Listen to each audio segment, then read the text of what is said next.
Hello and welcome to Gaming Like It's 1979. Today we're going to be taking a look at a very unique game, and it's one that's stuck in my memory since 1981 or 1982 when I first saw it. The game is Stuart Smith's Alibaba and the 40 Thieves. Now this is part of a series of games. Stuart Smith was one of those people who didn't just write one game, he wrote a game engine. His first game was called Fracas, and it had the nature of being not quite a roguelike, but in that ballpark. It had an overhead view, combat played by your character as you walked around and encountered enemies, but it did also have kind of a preset map with random elements. Alibaba doubles down on that, giving you a story and a huge cast of characters in a world that is surprisingly well realized for 1981. This was an impressive game at the time. Now, I played this game on the Apple II, but I did learn that this was originally made for the Atari home computers, so we have fired up an Atari emulator to take a look at that one. In the background, you can hear Rimsky-Korsakov's Scheherazade suite. This flourish is going to be playing, this musical theme is going to be playing a lot. The sound in this game is not great. I may mute this or turn it down very low for most of this playthrough. So let's press a key to begin. So already I have the first problem here, which is that I have to press the start key, and I don't know what key that is. Let's figure it out. All right, it was F4. The only keys you ever need to press are the arrow keys. Well, that's great. Let's begin a new game. We're going to hit down arrow. We'll use the keyboard arrows. And here we have our character, Alibaba. So we have a few options. We can move, we can rest, we can drop gold or armor. Well, I don't even know that I have any gold or armor. Or we can do special options. Well, the special options are going to be really special, and they're going to show you what makes this game unique. Let's move out of our home and see what happens here. To stop, wait 3 seconds. All right, we've moved out of a room, and now we're in this new area.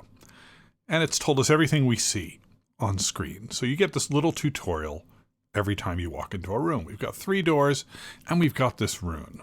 Well, let's go over and look at what this rune is, right? Some writing. An oracular rune reveals to rescue the princess unaided. Attack only the unseen. Interesting. And what's going to happen when I hit the spacebar? The rune burns with a fierce and damaging crimson flame. So this game is kind of a jerk. I remember this, that the game is full of tips and things that you could pick up and read, and most of them hurt you, which is really not very nice. Fortunately, we can heal by just resting a bit. I don't know if we could rest again. Okay, I don't need to rest again. So the goal of this game is to rescue Princess Budir at the behest of the Sultan, who we have not yet met. And there's a lot of combat as you go on. And you generally are meant to play the game by recruiting other people. So I just hit the up arrow for other options. See your lot. That's like your status. Okay, so Alibaba is very dexterous, looks moderately strong, fairly small, has no money, and he's got a couple of weapons. Great. But we go to special options. We've got add player. And this is where it gets kind of crazy. New player starts in this room. We can do that. And there's this cast of characters. Add Luthien, Og, Harud El-Large, Juan, Merrywater, Abu Hassan, Scheherazade herself. That seems weird. Curafin, and I think Curandir, Stilbo. Stilbo is a hobbit. Kelegorm is an elf. You might recognize some of these names. He took a bunch of characters or who were allegedly from the Arabian milieu from this story, but then he also threw in a bunch of elves from Lord of the Rings.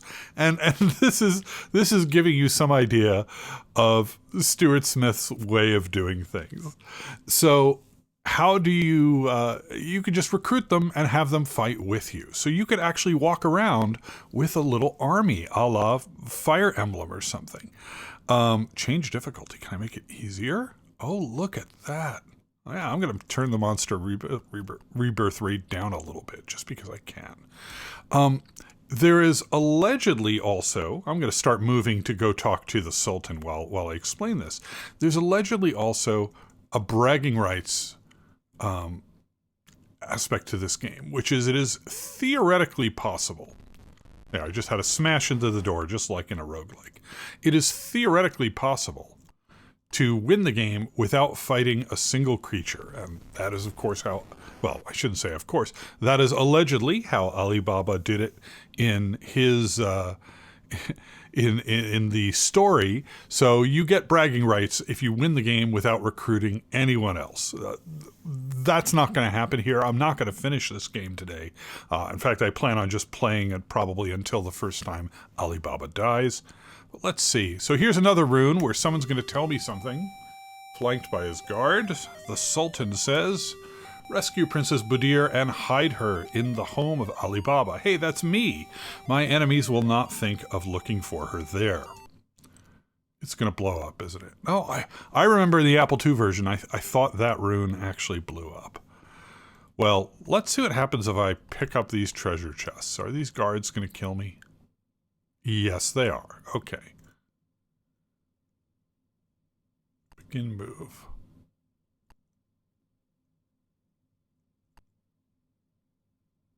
They're all going to kill me. Well, I'm going to try and pick it up anyway. Okay, I got 250 ducats. I think they're not going to follow me. I think if I can get away from them, they won't follow me. Let's see. I'm feeling rather weak. Oh, no. Sultan, you just asked me to go save your daughter, and now just because of you're going to let a little theft get between... No, I don't want to attack anyone. All right. I've jabbed empty space. Nothing interesting happens. Oh, and in fact... Oh, okay, so that is a thief. That is one of the 12 thieves in the land, and... there are more enemies than just the thieves, but they are apparently very significant in the game. They will spawn somewhat randomly and follow you around and try and murder you. And so now we're seeing one of the big mechanics of the game. So how do you win the game if there's all these creatures trying to kill you? And the answer is you try and get the various NPCs to murder each other. And that's what's going on here. The Sultan's guard is now fighting Ibrahim. So I'm going to just sit here and wait because I don't want to give up on my my no-kill, my pacifist run here. Let's see what happens. And you can see there's a lot of missing in this game. Oh, and the thief has struck a good blow against... Oh, great. So that guard is now down. We'll have to see if this thief comes after me, in which case my pacifist run may end immediately.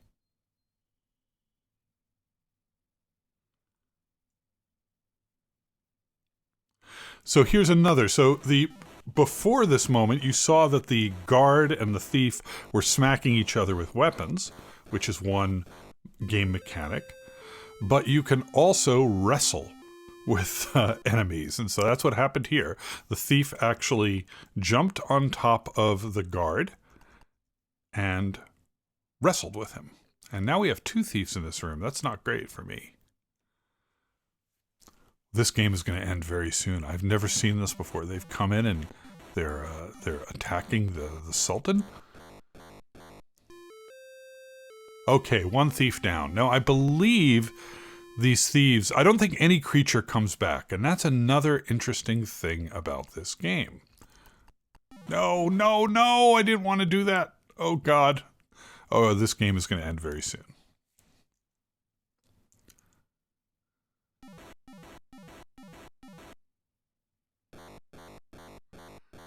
I've been pounded and I'm unconscious. And that's it. I think that's the end of my game here.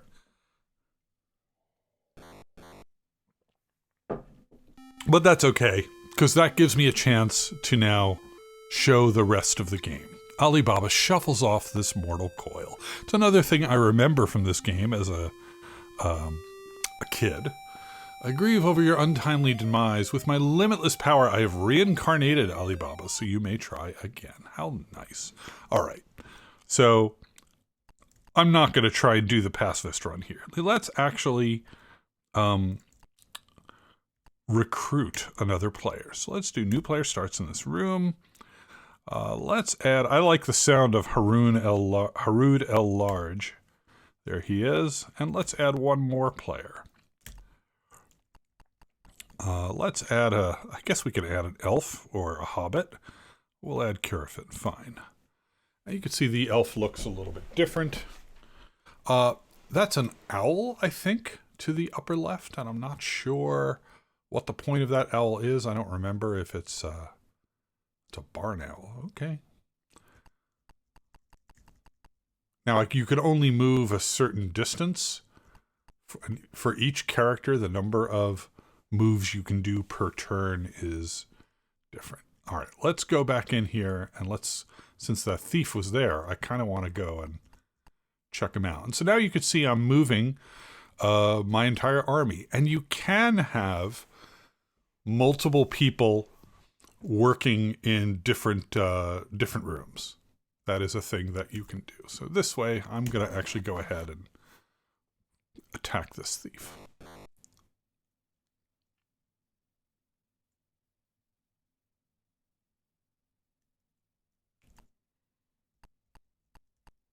Flank him.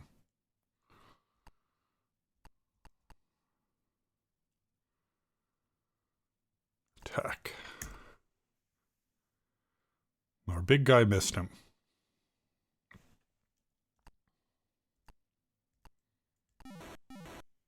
Just poking him. Yeah, and so there's very little visibility into the combat. There are statistics. They actually do give you the formulas for the statistics in the manual, but it's not a sophisticated special operations. What does that do? Oh, that's the same thing. Okay, we're going to just stand right here and poke the guy. And I miss. So much for elves' famous dexterity. Oh, I should have. There we go.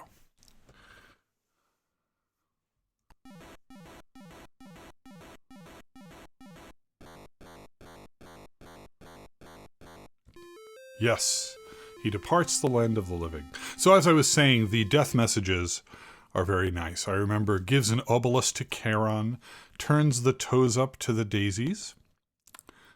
And now this guard is going to hit me again. But hopefully I can get away. All right, so let's move on and go somewhere else. In fact, let's try and go to different rooms at the same time so we could see how the game handles people being in different places. Now, obviously, you'd much rather, generally, all things being equal, to have your army kind of travel together, right? But we're going to do something different. Let's see how it looks. The door creaks open. He's going to move over here, I think. And in the lower left, it tells us what room we're in right now. So we've got the Sultan's Palace. Carafin's going to go over here. All right. So now we have the Royal Library. And yes, every one of these runes is going to give us a hint and then explode. Like I said, the game's a jerk. We'll look at one of these hints and see what we see. That barn owl is just all over the place. Treasury report. The realm has 100,000 ducats, but 50,000 have been stolen by thieves and is hidden in the mountain. I think they mean are hidden. Oh, they were not exploded. They didn't explode. That's good. So we got? A trading outpost, some treasure, a tiger. I'm going to fight a tiger. Really?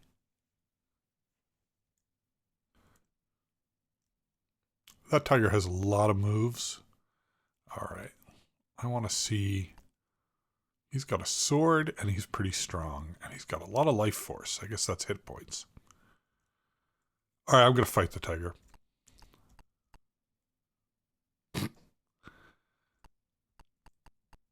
We'll bring Alibaba to get eaten by the tiger as well.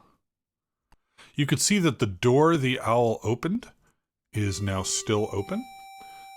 While the talkative tailor Mustafa repairs your worn suit of clothes, he speaks of tales he has heard. Oh, so that's interesting. On the gilded pathway, walk the straight and narrow. So you could imagine this is a hint for a puzzle later in the game. The astrologer of Charlian went to the mountain often. His last words were, look for the pair of no one could quite make out his last word. Thanks, guys. That's fantastic.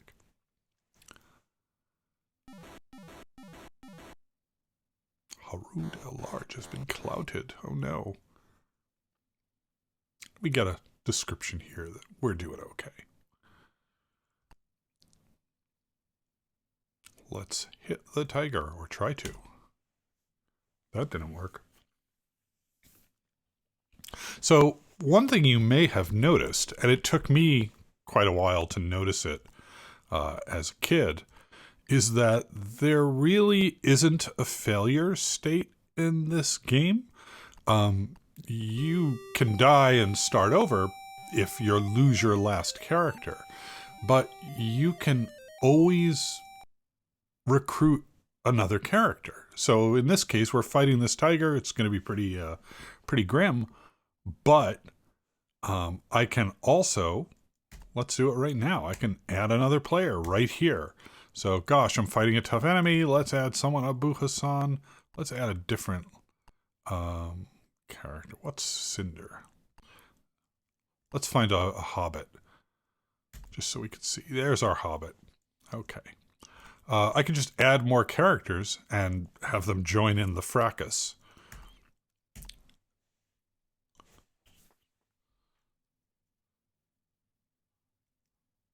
We're going to move there.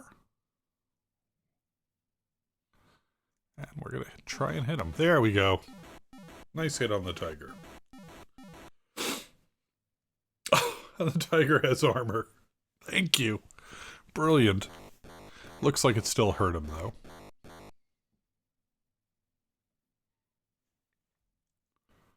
Oh, meanwhile, he's in the other room. We'll read this last rune. A primer on anthropology. I study all men. Ha ha ha ha ha. Halflings and elves dodge well and are hard to hit. Dwarves and humans generally do more damage with axes and swords than with their daggers, unlike thieves, halflings, and elves who enjoy close fighting. Strong fighters such as dwarves will be able to hit a foe more often if they engage in close hand-to-hand combat.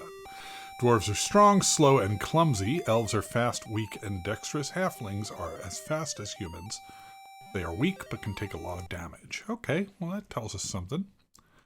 And we're going to get eaten by a tiger again.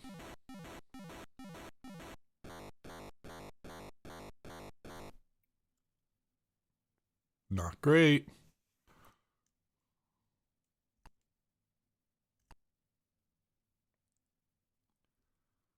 Attack. There. And we missed again. Come on, Harud El-Large. Oh, Stillbo, it's our hobbit time. Gonna jump into the fracas. The little hobbit's gonna jump right on the tiger. Harud will stand here. Oh no, I can't hit him. We'll defend.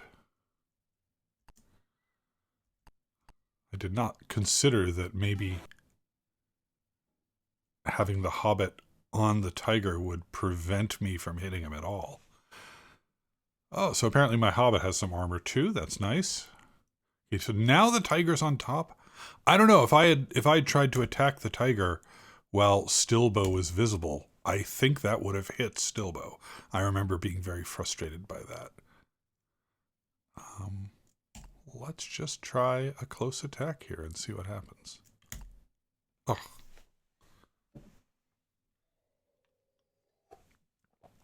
All right, we're going to see what happens if I hit while Stillbo's on top.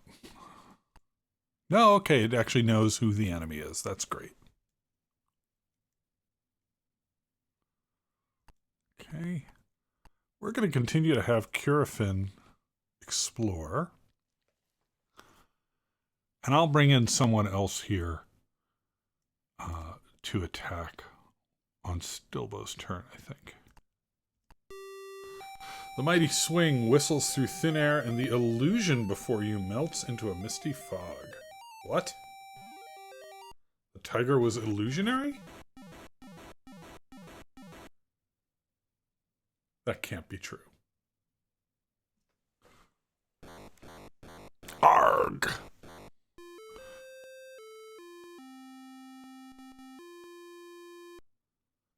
That's really weird. Why did... I didn't see an illusion. I don't know. That's very strange. Let's go here. Pick this up. 30 gold ducats. And let's go to one of these trading posts and see what we can see.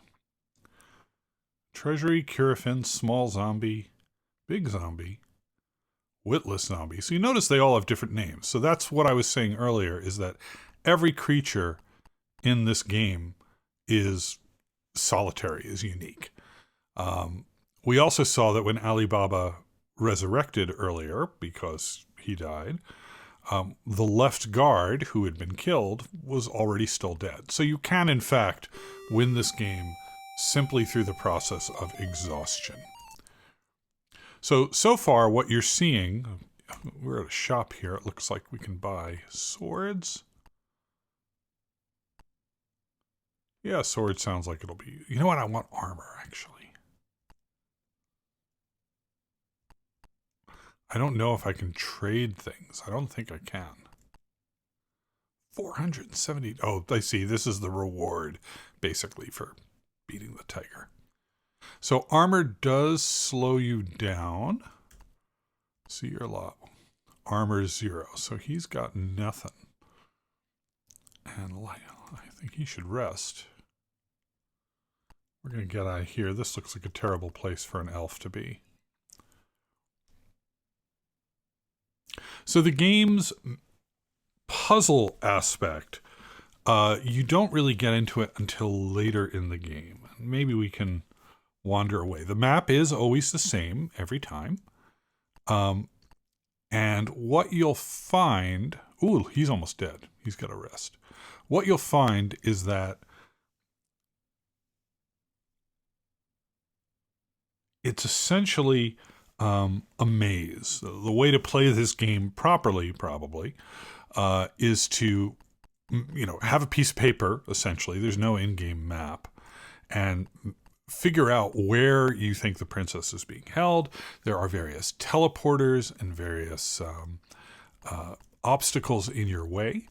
And there are puzzles on how to get past that stuff. And for many things in this game, there is a hard way to... 2,000. I don't have 2,000. There is a hard way to do it and a easier way to do it. And so a lot of the game is figuring out, what's the easy way to do this? Another rune. Open sesame. You may now pass through the wall above you, just like in the Alibaba story. That's great. Although, doesn't that look like... Is that the Thieves' Cave? Well, let's go see what happens if we go in there. Now I'm curious. I have to say that this game is noticeably better on the Atari than it was on the Apple. The graphics are very similar. If you play it on a black and white monitor, it's not that different. But it feels much more responsive. On the Apple II, this was a slow game. There's almost a momentary delay after every input. And on this, there's no noticeable input lag. So good on you, Atari folks. Let's see it here. Here lies the quartered body of Qasim, the rich brother of Alibaba. He came to grab all of the gold, but when he went to leave, he said, "Open barley." Ha ha ha ha ha. Okay. Yeah, I'm actually sucked in already. This is so much more responsive. I figured I would play, 2 rooms of this and then stop. But now I kind of want to see what will happen. I also kind of like this idea that I'm doing here of having Curafin be my scout going around picking up money. You struggle to lift the heavy list of the chest, but one hand tires and slips. The iron lid crashes onto your other hand with a sickening crunch. I've permanently lost skill. Great. But that's a lot of ducats. So, one thing I don't know is, this is the last time you shall have doors and objects pointed out to you with. Okay. A trading outpost, a door. Is that a scorpion? Calico rat. Okay. Another owl. There's a lot of caves here. Can I move through people? I can. Okay, I can just go there. Let's go there. So, mechanically, Alibaba and the 40 Thieves, apart from the teleporters and things like that, it's fairly straightforward. It's basically the combat system from Fracas and some plot, some teleporters. Okay, so this answers a question I had. Whoa. Oh, this is a bad place to be. One hobbit walks into the thieves' lair. We're going to leave right away. The question I had was whether gold was shared or if it's per character. And it looks like, based on what I just saw, it's per character. But since there is an option here to drop your gold, okay, so we just won by coming here, we got this dude, which is nice. Since there's an option to drop gold, we could presumably trade gold between our various characters. That's very nice.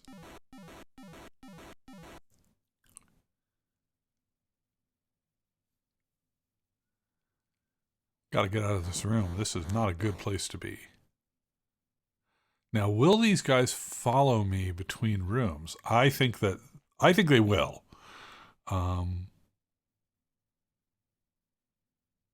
Let's just make sure. Yeah, ducats is per character, so it's just an item. Okay, let's go over here. Can I hit the rat? No. Oh, I probably should have rested more before this. Get over here. That was very stupid of me. Grab some more. Grab all this money. I'm going to be greedy. All right. So obviously I'm not going to get through this game today, and I've been playing for about, looks like 25 minutes to half an hour. So I think I'm going to call it here. And I'm curious if they're going to, no, they're going to go after the other guy.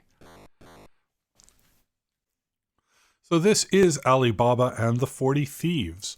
If you want to see a slightly more sophisticated game, one which I might in fact do a let's play of it if there's interest, there's his later game. His next game after Alibaba was called The Return of Heracles, and it involved Greek mythology, Heracles starting on Mount Olympus. And my understanding, although I never played it, is that it added a lot more game mechanics. Alibaba, like I said, you can kind of brute force and walk through with, your 10 characters, and it's almost more of a explore this one maze, whereas The Return of Heracles, my understanding is there's a kind of open world map. You're going from location to location, and then inside each location is I don't want to say a labyrinth, but a sub-map of sorts, which is pretty interesting.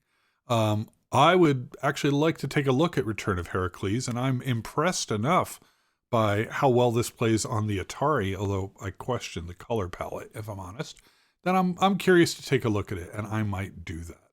Well, I hope you enjoyed this brief look at a classic game that really brought a lot to the table at a time when most games were kind of single-screen shooter games. This is in the same continuum, even though it feels very different. as, I would say, the Atari 2600 adventure. Alibaba and the 40 Thieves is an incredibly ambitious game for 1981. And I think that in it, even though it's a little bit clunky, you can see already the future of where computer games are going. So this has been Gaming Like It's 1979. Thanks for watching.